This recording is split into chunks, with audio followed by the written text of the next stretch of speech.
মানুষের দুঃখ দেখে, কষ্ট দেখে যদি আপনার মধ্যে কান্না আসে বুক ফেটে, তবেই আপনি নেতা।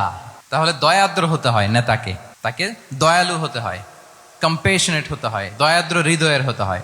আমরা আল্লাহ রাসূল সাল্লাল্লাহু আলাইহি ওয়াসাল্লামের দিকে যদি তাকাই, ওনার তো একটা উপাধি হচ্ছে রাহমাতাল লিল আলামিন। আল্লাহ রাসূল সাল্লাল্লাহু আলাইহি ওয়াসাল্লামের উপাধি কি? ওমা আরসালনাকা ইল্লা রাহমাতাল লিল আলামিন। We have not sent you but as mercy for all the worlds. নবী হে, আপনাকে সবার জন্য আমি মার্সি করে পাঠিয়েছি, রাহমা করে পাঠিয়েছি।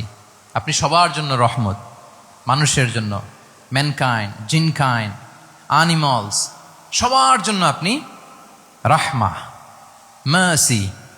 তাহলে একজন মানুষ যখন নেতা হয়ে উঠতে চাইবে, নেতৃত্বের অন্যতম একটা লিডারশিপ ট্রেইট হচ্ছে কম্পেশন। অন্যের ব্যথায়, অন্যের দুঃখে তার কান্না আসতে হবে, সফট হার্টেড হইতে হবে তাকে, মাঝে মাঝে দয়াদ্র হৃদয়ের হতে হবে, তবেই সে নেতা। রাসূল সাল্লাল্লাহু আলাইহি ওয়াসাল্লাম কতটা দয়াদ্র ছিল, আল্লাহ তাআলা অন্য আয়াতে বলছেন, ফাবিমা রাহমাতিম মিনাল্লাহি লিনতা লাহুম ওয়ালাউ কুনতা ফাযযান গালিযাল কলবি লানফাদ্দু মিন হাওলিক। নবী হে, আল্লাহর অশেষ অনুগ্রহে আপনি খুব কোমল ভাষী হয়েছেন, কোমল হৃদয়ের হয়েছেন। লিনতা লাহুম, সবার জন্য আপনি সফট হার্টেড হয়েছেন আল্লাহর অনুগ্রহে। যদি আপনি সফট হার্টেড না হয়ে আপনি যদি কঠোর হৃদয়ের অধিকারী হতেন, তাহলে এখন লোকেরা যেমনি আপনাকে ঘিরে রাখে, আপনার চারিপাশে সবাই ঘিরে রাখতো না। আল্লাহু আকবার। সাহাবারা সব সময় রাসূল সাল্লাল্লাহু আলাইহি ওয়াসাল্লামের সঙ্গ পেতে চাইতো, অ্যাকম্পানি চাইতো, ঘিরে রাখতো।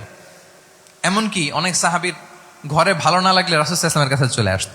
এমনকি অনেক সাহাবী বলতেন যে আমার পেটে ক্ষুধা লাগলেই আমি রাসূলের কাছে যেতাম, কারণ রাসূলের চেহারা দেখলে আমার পেটের ক্ষুধা উধাও হয়ে যেত। ফাবিমা রাহমাতিম মিনাল্লাহি লিনতা লাহুম। নবী হে, আল্লাহর অনুগ্রহে আপনি কোমল ভাষী হয়েছেন। তাহলে কোমল ভাষী, কোমল হৃদয়ের হওয়া, সফট হার্টেড হওয়া, দয়াদ্র চিত্তের হওয়া, এটা অন্যতম একটা লিডারশিপ ট্রেট। এত দয়াদ্র ছিলেন, আল্লাহ তাআলা বলছেন, ফালাআল্লাকা বাখিউন নাফসাকা আলা আসারিহিম ইল্লাম ইউমিনু বিহাযাল হাদীসি আসাফা। রাসূল সাল্লাল্লাহু আলাইহি ওয়াসাল্লাম বারবার মক্কার কুরাইশদের কাছে যেত, বারবার কাফিরদের কাছে যেত, যেন তারা ঈমান আনে, যেন তারা খারাপ রাস্তা ছেড়ে দিয়ে ভালো রাস্তায় আসে। বারবার চিন্তা করতো যে ইস, কেন তারা লা ইলাহা পড়ে না, কেন তারা সত্যের পথে ফিরে আসে না। হায় রে, একটুর জন্য তো তারা সামান্য আমার কথাটা শুনলেই তো বেঁচে যেত, ইস একটু আমার কথা মানলেই তো জাহান্নাম থেকে বেঁচে যেত। এরকম অস্থির হয়ে তাদের পেছনে ছুটতেন। আল্লাহ তাআলা বলেছেন, নবী হে, আপনি ওদের পেছনে ছুটতে ছুটতে আপনি তো নিজেকেই শেষ করে দিবেন। বাখিউন নাফসাক, আপনি তো নিজের দিকে খেয়াল করছেন না, নিজের শরীরের দিকে খেয়াল করছেন না, নিজের স্বাস্থ্যের দিকে, সময়ের দিকে, আপনি পাগল পাড়া হয়ে তাদেরকে বাঁচানোর জন্য ছুটছেন। তাহলে কতটা দয়াদ্র, কোমল হৃদয়ের অধিকারী হলে যে কাফেররা রাসূল সাল্লাল্লাহু আলাইহি ওয়াসাল্লামকে ফিজিক্যালি, মেন্টালি এমন কোনো টর্চার নেই, করে নাই, তাদের পিছনে পিছনে ছুটতেন তিনি। হায় রে, একটু যদি ইমানের রাস্তায় আনা যায়, কোনোভাবে যদি তাদেরকে বুঝিয়ে কনভিন্স করা যায়। তাহলে কম্প্যাশনেট, দয়ালু হওয়া, এটা নেতৃত্বের অন্যতম একটা গুণ। আপনার হৃদয়ে দয়া থাকতে হবে, মায়া থাকতে হবে সবার জন্য, কারণ নেতা তিনি তো সবার। লেটস সে বাংলাদেশের যিনি প্রধানমন্ত্রী হবেন, আরো রেলেভেন্ট হয়ে যাচ্ছে এখন কথা, সামনে তো নির্বাচন আসতেছে, সো কেউ না কেউ তো প্রধানমন্ত্রী হবে। তো উনি যখন প্রধানমন্ত্রী হবে ধরেন, উনি কি শুধু ওনার দলের প্রধানমন্ত্রী হবেন?